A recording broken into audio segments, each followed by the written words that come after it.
Live from New York, it's NBC! Now before we get into the nitty-gritty, let's refresh your memory on how we were born. Making our commercial debut in 1926, the National Broadcasting Company was originally split between our two parents, the RCA, or the Radio Corporation of America, and General Electric.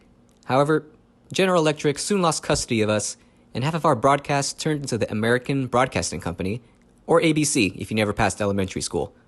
Later on, we got adopted by Comcast, who bought us for $6.8 billion in cash, so you know we'd be rolling in dough. Our logo is the peacock, or the annoying kazoo-sounding bird you hear at the zoo. However, you probably wouldn't have recognized our logo back in the 40s, where it was just a silly microphone taken from our old radio network.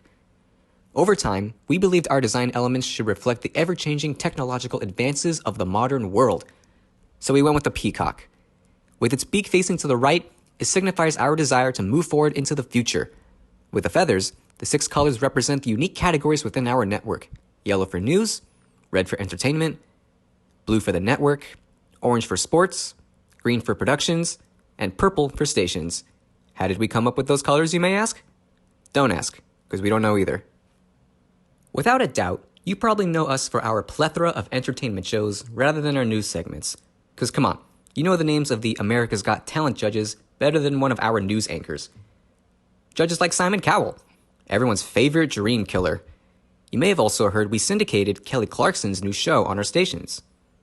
Plus, if you ever want to know what happens every day in Chicago, you could always turn to one of our 4 Chicago shows. Chicago PD, Chicago Med, Chicago Fire, Chicago Justice. Who knows what Chicago endeavors will get next. Speaking of news, we always strive to give our audiences the honest truth and the most groundbreaking of stories. Except for the Trayvon Martin shooting. We totally didn't edit the audio of George Zimmerman's phone call to incite racial anger. Oh, and remember Mitt Romney? Yeah, we also didn't edit his rally speech to make him unlikable or out of touch with voters. That being said, we at NBC do not condone racial controversies on our programs and learn from our mistakes. Which is why we canceled Megyn Kelly's forgetful talk show when she defended blackface last year. And who could forget Matt Lauer? You know, our creepy news anchor well known for sexually harassing several of our employees. But you know, it only took several claims about his behavior to finally force us to take action, because we knew nothing about it at all. Diverse cultures and backgrounds by presenting positive role models, telling diverse success stories, commemorating heritage, and fostering dialogue on a variety of platforms to create powerfully engaging content that makes a real difference in people's lives. And I kind of went up behind him and I said, I know, are those things real? And he turned to me and said, they better be real, that's my daughter.